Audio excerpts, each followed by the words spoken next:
y la vida se nos va en eso. Entonces, en la gracia, y antes de meterme con lo que traía, pero a propósito de lo que mencionó recién Roberto, tengo que extender el abrazo y la felicitación que él hace por la construcción del Museo Malvinas a mi compañera Selina Gutiérrez, que fue la que consiguió el avión.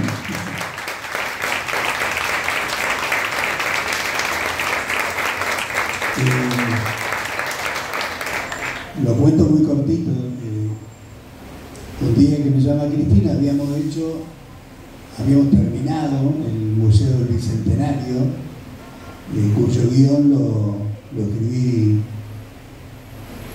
ayudado por el insumo tan esencial y tan necesario de Norberto Galazo.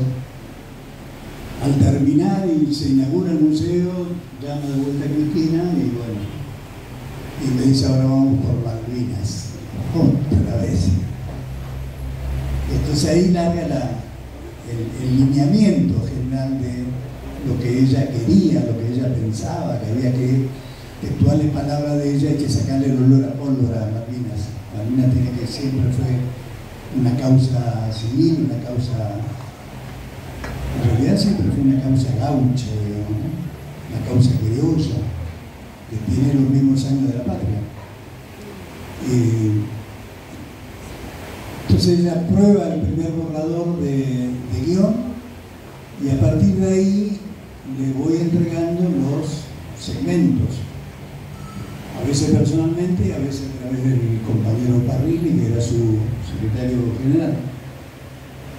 Y el día que ella ve ese bosquejo de la historia larga de Malvinas y la historia de ese aviador solitario, Miguel Ángel Fitzgerald, que voló hasta Malvinas con un avión prestado, un avión Cessna chiquito, ella creyó recordar, digamos, porque éramos pibes, no tanto, ya teníamos 15, 16 años, ella un par de años menos, y se enloqueció, se enamoró de ese avión. Tiene que estar, no el relato, sino ese avión. Bueno, entonces salgo y en la vereda de la Casa Rosada, ¿a quién llamo? A Silvina Gutiérrez. Y lo primero que le digo es: tenemos que conseguir el avión. ¿Qué? Hay que conseguir el avión. No sé, remover cielo y tierra. Así. Esa era mi productora, digamos. Y finalmente lo encontró haciéndose pasar por distintos oficios, desde periodista hasta, ¿qué más era? Una investigadora, hasta que dio con el avión y lo pudimos traer. Así que gracias también a Silvia. En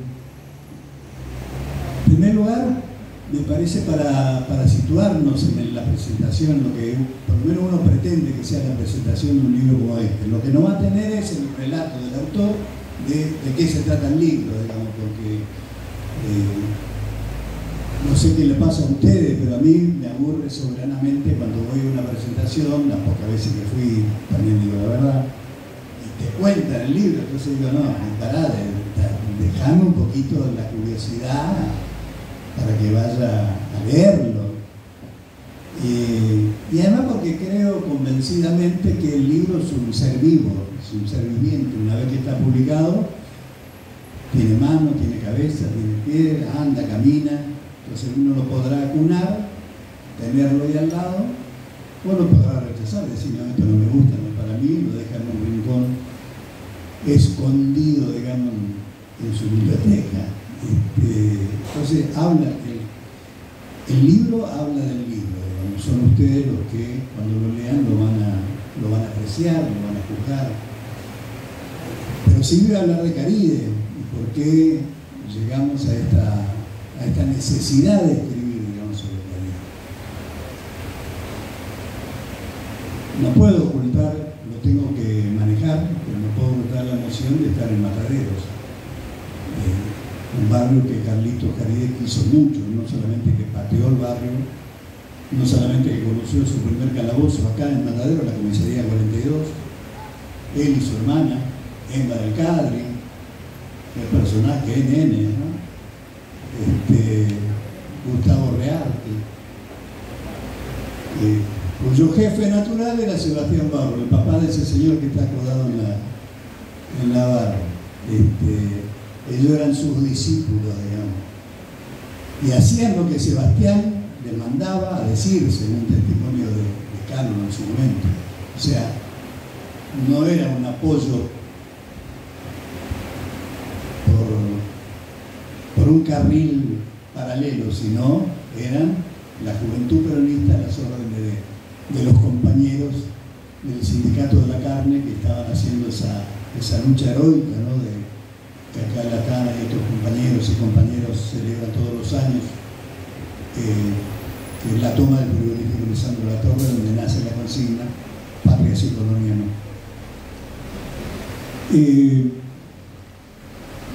Y es emocionante saber, digamos, que quizá esta sea la última presentación. Se la quería regalar a Mataderos. Otros compañeros nos podrán invitar para seguir hablando de otras cosas, y seguramente va a aparecer Galide, pero la presentación del libro ha llegado a su fin. La gira mágica termina hoy. Fue un largo año. Comenzamos el año pasado, cuando se estaba yendo el año. Quisimos hacerlo en el Garaje Olímpico por varias razones. Una principal era que en el Olimpo estuvo detenida, desaparecida, torturada, muy torturada, la hermana de Carlito Querido, Susana Querido, que es una de las principales denunciantes de la causa del Olimpo y de los otros, del Vesubio, del Banco, los otros centros por donde la hicieron pasar en la época de la dictadura de ella.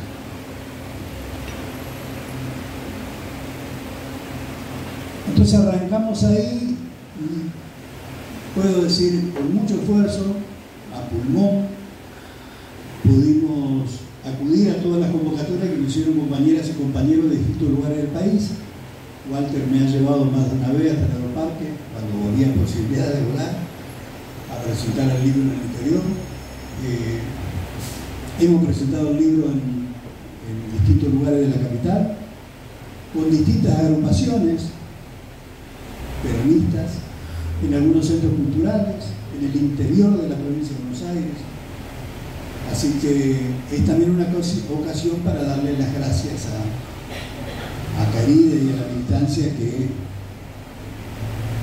lo toma a Caride como una bandera y ojalá que permanezca en el tiempo, ¿no? Dentro de este panorama primero, digamos, de introducción que estoy haciendo, también vale, me parece, decir de que la memoria nuestra nunca es melancólica. Podrá tener momentos de melancolía, momentos de tristeza, momentos de bajón. ¿Cómo que no? ¿Cómo que no?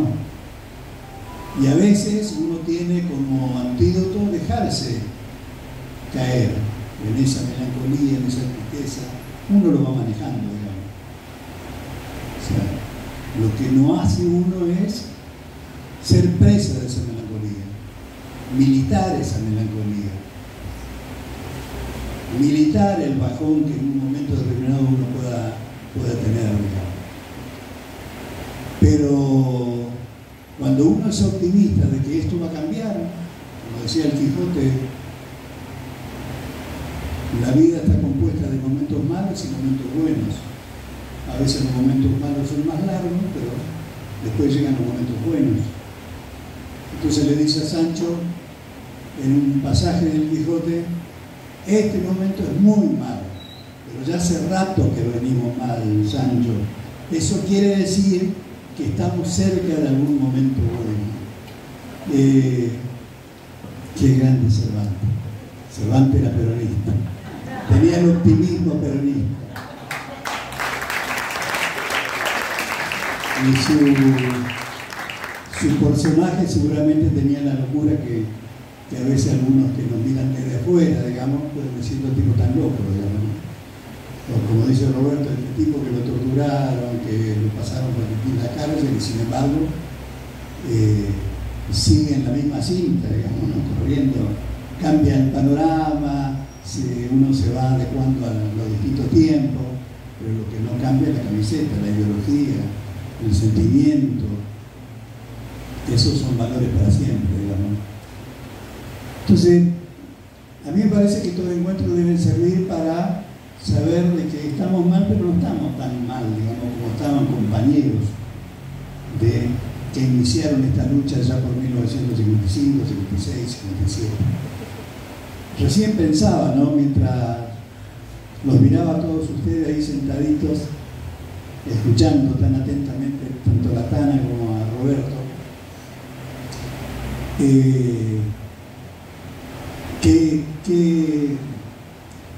qué imagen tan elocuente, ¿no? Nosotros estamos adentro del bar, no estamos afuera del bar.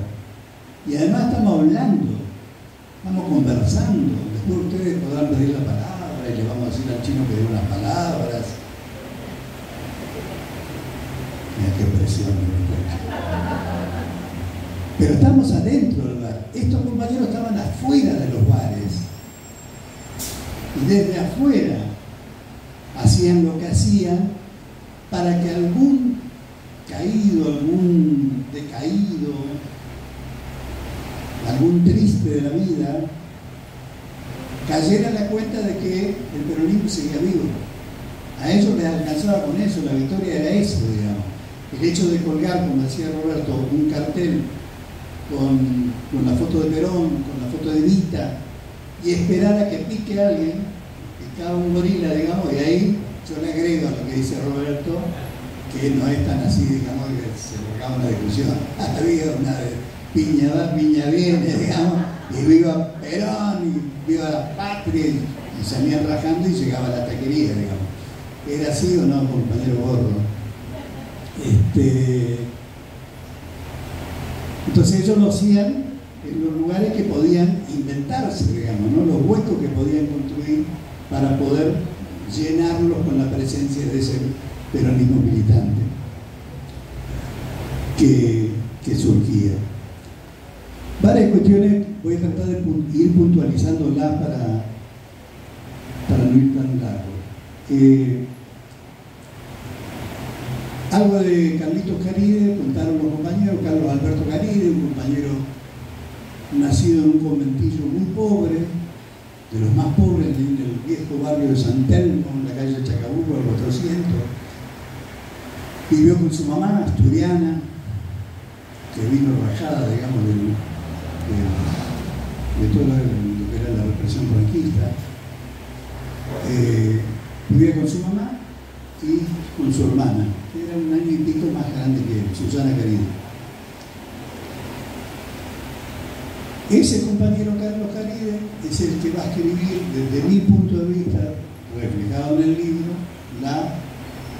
una de las páginas más gloriosas de la resistencia peronista, y yo diría de la historia toda del movimiento popular en la Argentina, más allá incluso de la propia identidad peronista.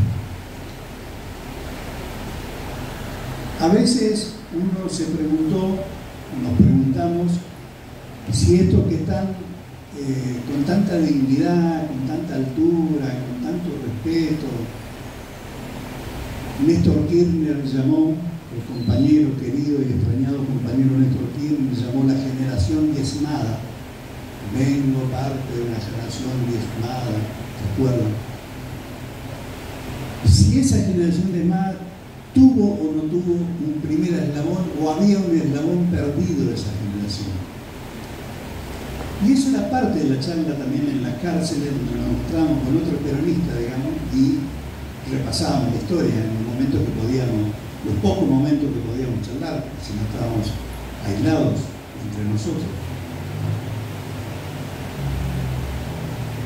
Y yo creo que hay suficiente fundamento, suficiente investigación para aseverar que hay un primer eslabón. Uno se puede escapar por la tangente y decir, bueno, el eslabón siempre es colectivo, es etéreo, es una generación, y todo eso es verdad también.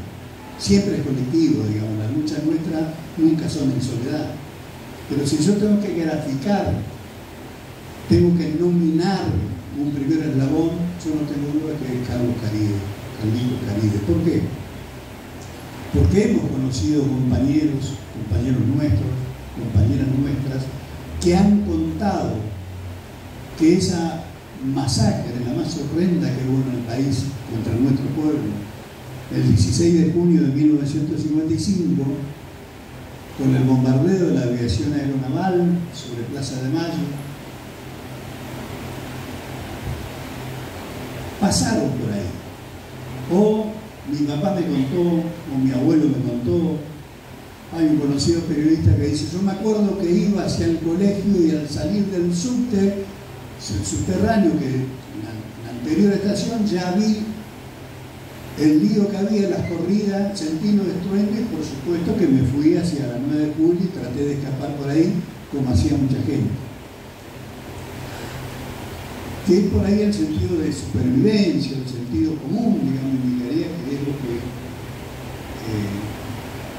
hacía la gente que corría hacia el lado contrario, ¿no? Ahora, ese 16 de junio, Carlitos y su hermana habían sido citados por la maestra, las maestras respectivas de cada uno de ellos, a ir con la escuela, con la maestra, con las maestras, a ir a la Plaza de Mayo. ¿Por qué? Porque el general Perón, el presidente de la Nación, había convocado a la ciudadanía a un acto de desagravio a la bandera argentina. ¿Qué había pasado? Había pasado que la reacción antiperonista no se le ocurrió mejor idea, como protesta al gobierno de Perón, salir a quemar banderas argentinas. Entonces quemaban las banderas argentinas que estaban en los edificios públicos, en las escuelas. Entonces, Perón lo que hace es un discurso donde quiere bajar la tensión. Hay que condenar estos hechos, pero no caigamos en el juego de la provocación. Lo dice con mejores palabras, seguramente. Y convoca a este acto, convoca a todas las escuelas a estar.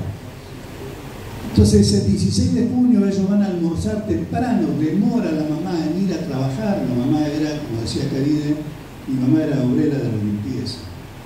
No se le ocurra decir a nadie que era empleada doméstica. No, mi mamá era obrera de la limpieza.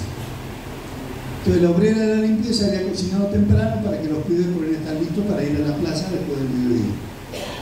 Cuando se disponen a almorzar es cuando escuchan los aviones, el ronroneo casi sobre los techos de los edificios lindantes a la Plaza de Mayo, salen al patio del Momentillo y ven la panza de los aviones y casi instantáneamente los primeros crujidos del asfalto, digamos, y de la plaza que empezaba a volar por los aires. Entonces, ahí es importante también poner el foco, ¿no? ¿Qué hace Carlos Caride de 13 años de edad?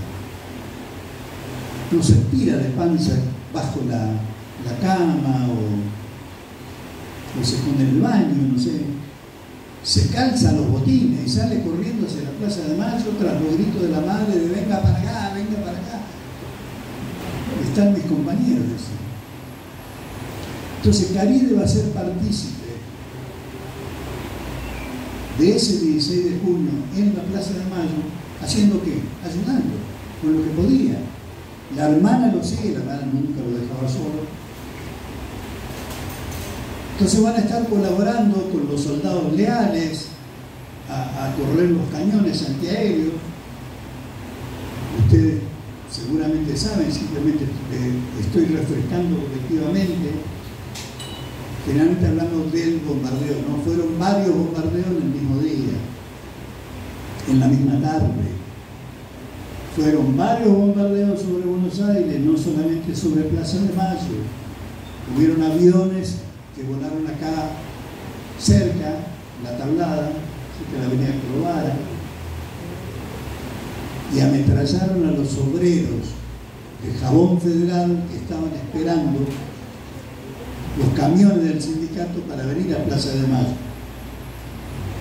Y murieron 2 compañeros trabajadores bombardearon cerca de la residencia presidencial, mataron pibes que estaban por ahí cerca. Entonces, ese Carlitos Caride va a decir lo que dice después, cuando ya grande en un reportaje o en algunos reportajes, ese día yo, que ya era peronista, aprendí todo lo que hay que saber sobre lo que es el peronismo y lo que es el antiperonismo. Allí estuvo ayudando a pibes como él que estaban destrozados en la plaza. Y eso marca la vida de Carlos Caride. Eso marca la vida, eso expresa la vida de Carlos Caride. Desde ese momento hasta su agonía final. Ahora, a mí no me da pudor decir, bueno, creo que más allá de que fue una generación, hay un compañero que ha recorrido todas las estaciones, digamos, del peronismo tal cual como la concebimos nosotros, ¿no? Ese compañero es Carlos Caride. Y no me da pudor también decir que siento cierta vergüenza de que sea el primer libro.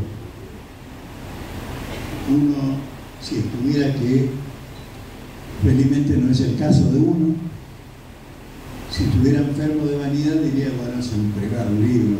A mí me da, los presos cada vez que presento un libro, me da cierta vergüenza. Me da cierta vergüenza, digo en el sentido más profundo, más amoroso, si me quiere la palabra, no es culposo, no se parece a eso. Que no haya más unidades básicas, que no haya más centros culturales con su nombre. Porque Caride nunca dejó de militar, Caride no tuvo descanso, Caride no se tomó un día de su vida, digamos, para decir, bueno, ya está, no hay más, como dice la canción española, ¿no? Aquí me quedo.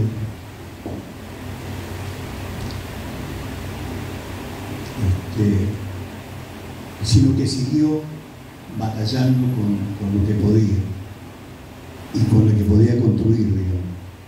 Entonces, por eso la dedicatoria y la fundamentación de por qué decimos que es el eslabón perdido, el primer eslabón, y que también tratamos de interpelar y también tratamos de provocar en la militancia. Yo soy un tipo que nunca asocio la palabra militancia solamente con lo partidario, porque me parece que es un graso error. La militancia es la actividad por el prójimo, es el amor al prójimo, en la manera que nos salga, como podamos. Lo harán compañeras y compañeros en las iglesias, en los barrios, en los clubes barriales, lo harán en el comedor, donde puedan, en su comercio. Y la militancia partidaria, que adquiere una dimensión distinta porque está el nudo de la cuestión, ¿no? que desata todo, que es la política.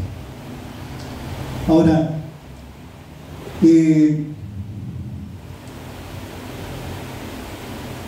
Caride va a caer en cana varias veces, hay 2 veces largas, del año 62 hasta el año 67.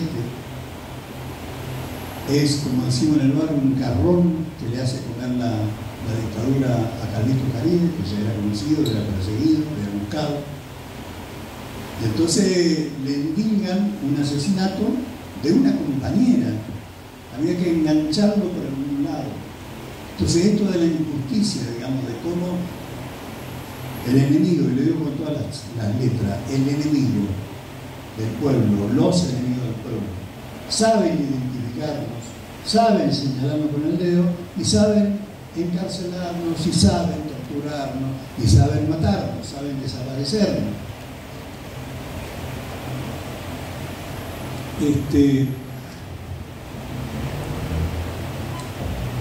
Ese enemigo siempre tuvo claro, digamos, que Caride era una voz que había que hacer callar.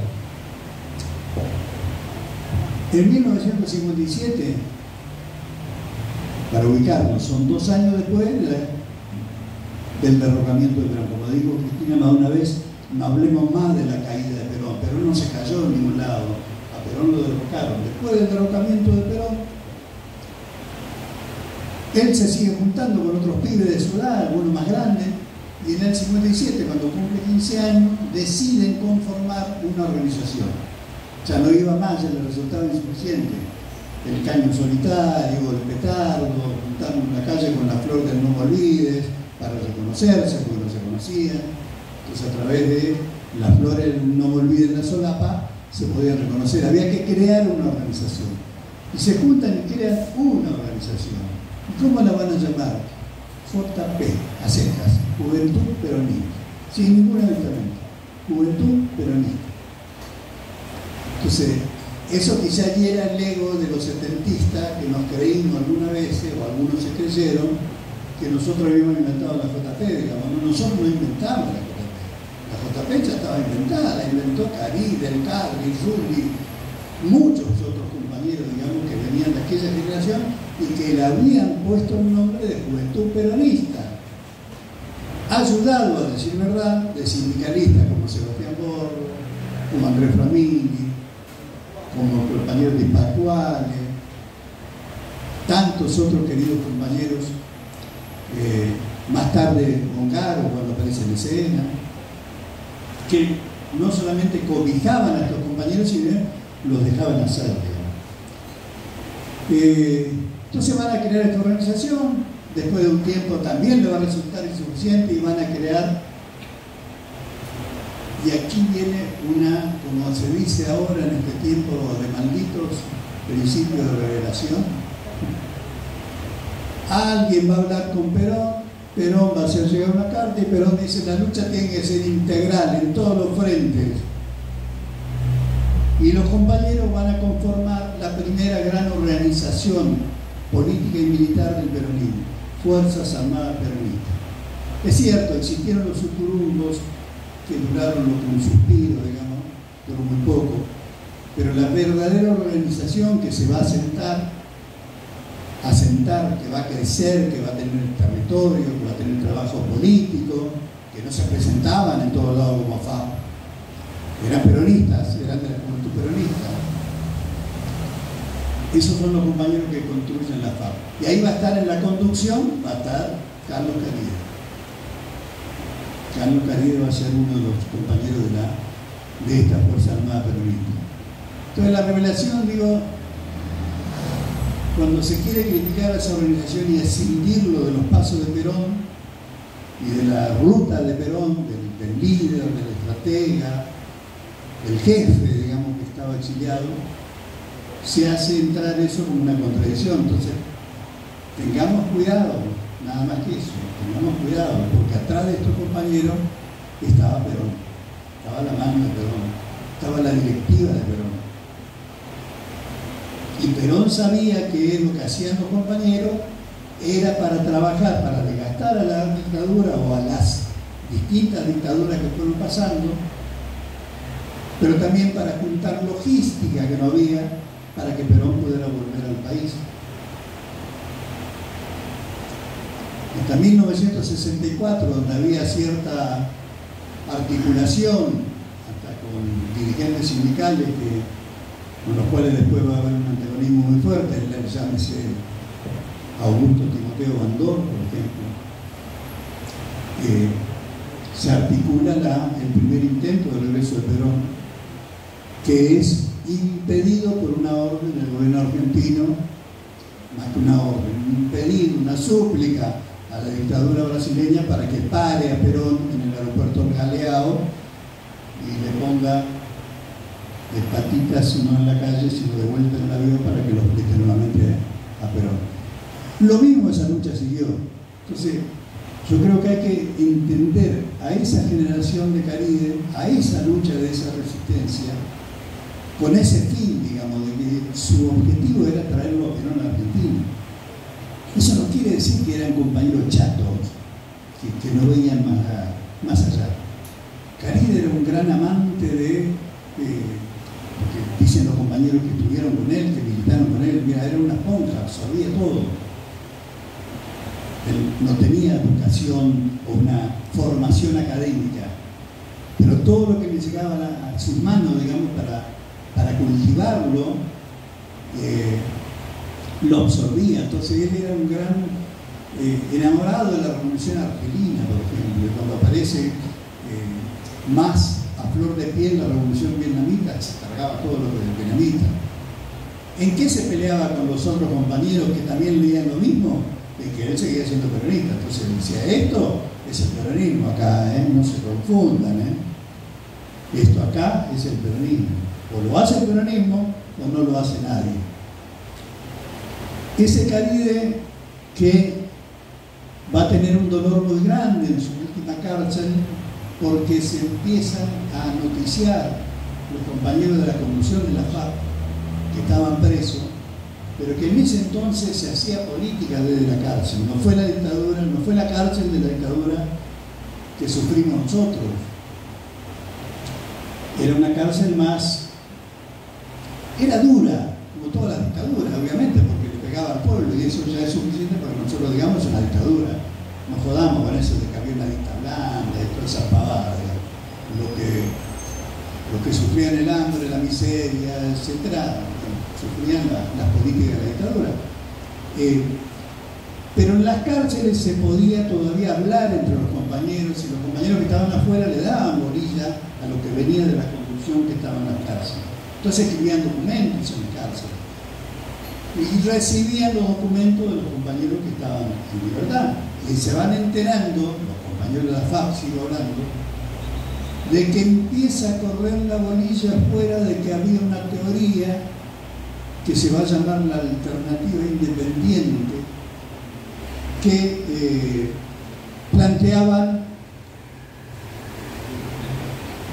mirarse a sí mismo, crecer, digamos, desde sí mismo, sin estar tan atentos permanentemente a lo que venga desde Madrid, es decir, desde Perú. Entonces pegan el grito en el cielo, entonces dicen, no, nosotros somos peronistas. Entonces, la palabra santa no la escribimos nosotros, la escribe Perón del exilio. Nosotros acá tratamos de interpretarla, tratamos de expandirla, pero la palabra viene de allá.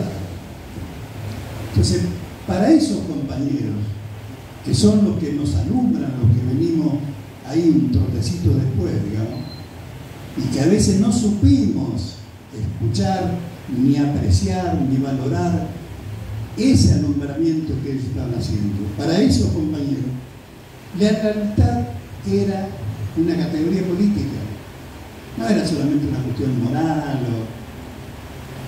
o del deber ser, era una categoría política. Entonces, en la categoría política del peronismo estaba el jefe y todo lo demás, para decirlo brutalmente, no era tan así, pero... Entonces, cuando salen en libertad esos compañeros amnistiados en 1973, esa organización se va a romper, indefectiblemente, porque ellos no van a estar de acuerdo en que, primero que hacen las críticas, pero son fatales las críticas que hacen los compañeros. Dicen, ¿por qué ustedes no participaron de lucha y vuelve? Porque estaba la JP, estaban los montos. ¿Qué me importa? Era lucha y vuelve para Perón. Crean una organización que también duró un poquito, la FAP 17 de octubre, no sirvió de nada. Comienza el apriete, digamos, de la derecha peronista violenta. Eso también hay que hacerse cargo. No era una discusión de la derecha para con la izquierda peronista, también para ser esquemático en la explicación y no porque uno esté de acuerdo con esa categoría de derecha e izquierda, ¿no? Pero en realidad recibieron los tiros y arreciaron las bombas en las unidades básicas de los compañeros y arreciaron las persecuciones y sembraron de muerte, digamos, el país persiguiendo a compañeros identificados con ese peronismo que venía de la resistencia. El querido compañero Julio Trockler se salvó del fusilamiento en Nueva Zelanda. Julio Trockler nunca fue montonero, pero era un peronista cabal. Bueno, Julio Trockler era uno de los fusilados por las TREA. Lo que no pudo la dictadura de la fusiladora en León Suárez, lo pudo el grupo López Rega y sus secuaces, digamos, matando a compañeros como él, como el pelado Ortega Peña, que tampoco era muy bueno, era más acercado a lo que fueron los FAP en su momento. En fin,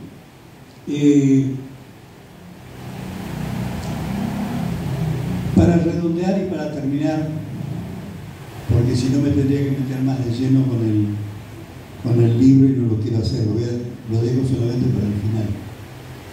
Pero a mí me parece que la enseñanza que nos deja historia como la de Caride, la de su generación, la de bucear por ahí, la de meternos en esas aguas profundas, digamos, es saber que nos preceden a nosotros, que están acá a la vuelta de la esquina en términos históricos, compañeros que sí la han pasado mal, que sí la han pasado mal, que sí fueron perseguidos hasta matarlos.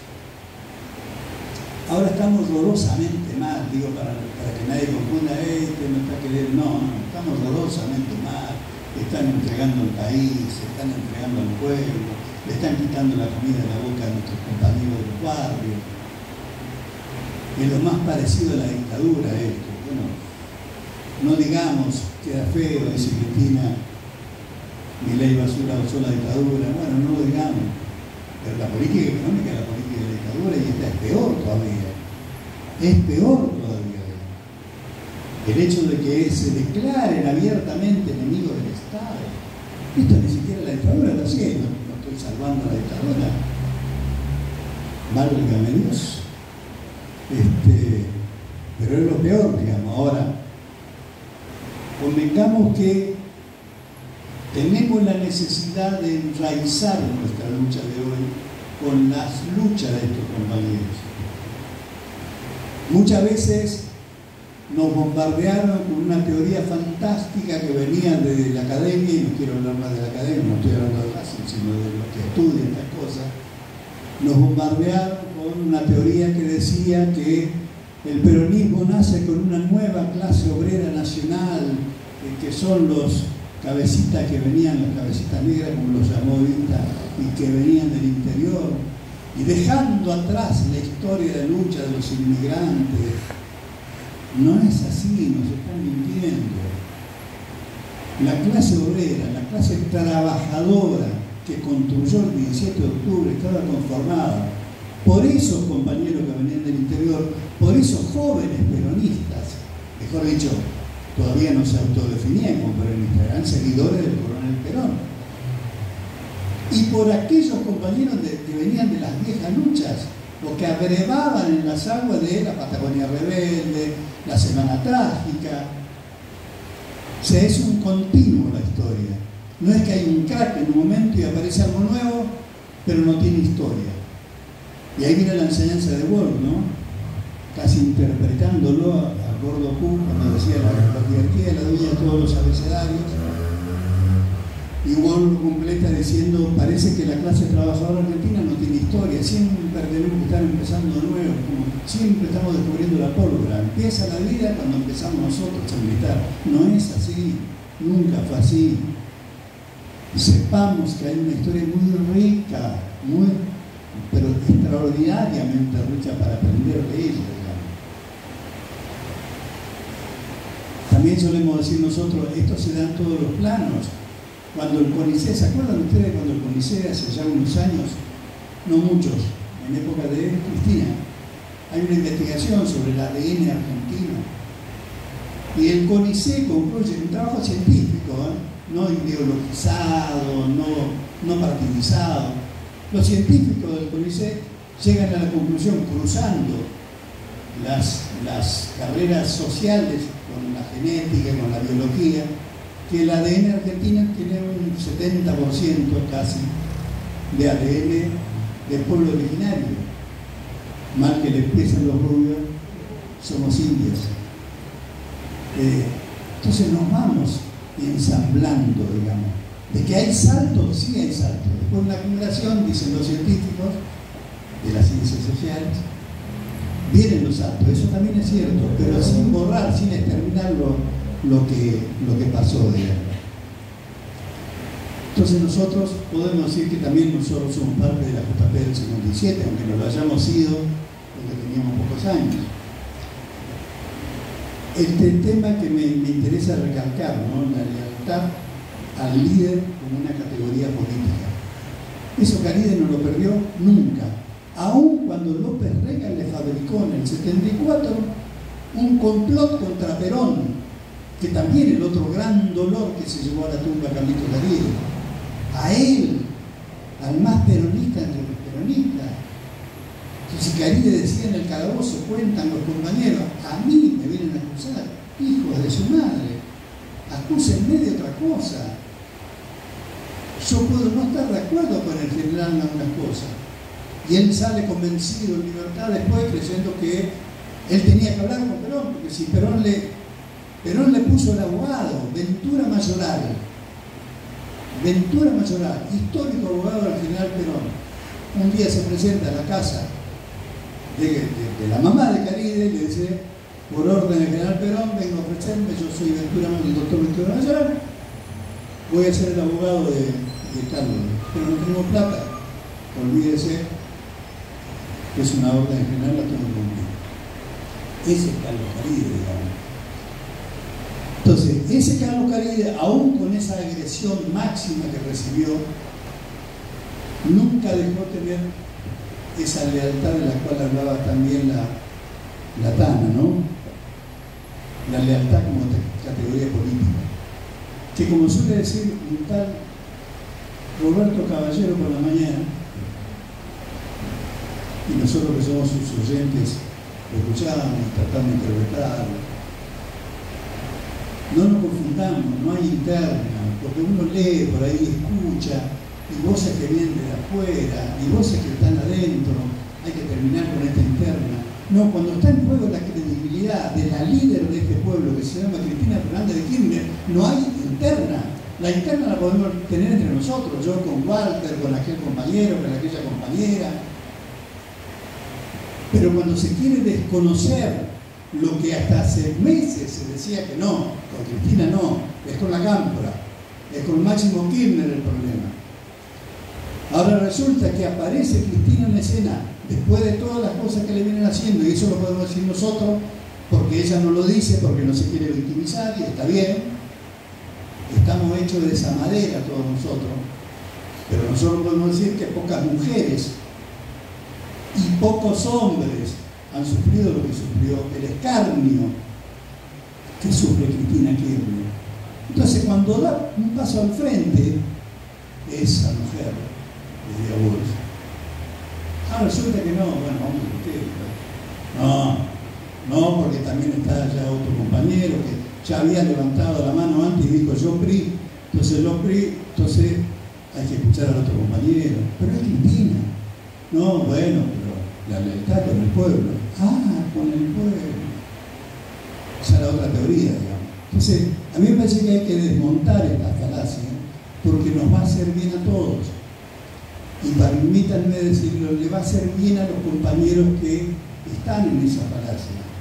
Porque a mí no me interesa romper con esos compañeros. Si se rompió lo que se rompió, bueno, habrá que restaurarlo. Si no se puede restaurar una vez, se intentará 2 veces. Y si no se puede finalmente, bueno, no se restauró. Pero no seamos nosotros los que pongamos, me parece a mí, sal sobre esa herida, digamos. A todos nos duele, porque nosotros creíamos que estaba en nuestra naturaleza, de que el día que Cristina diga, doy un paso al frente, ahí nos culminamos todo. Esa es la lealtad. Porque ella nos necesita a nosotros, y convengamos que nosotros la necesitamos a ella, nosotros digo como pueblo. Entonces, en la cabeza de uno no puede entender racionalmente, no solo emotivamente, racionalmente no puede entender esa conducta. Compañeras, compañeros,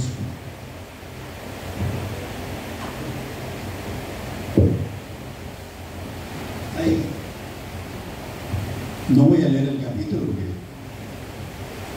voy a ser contradictorio con lo que dijo, pero la Tana citó un capítulo que está dedicado no a la mención, sino al detalle de lo que fue ese enfrentamiento, que es conocido como el de la bañera de Platano.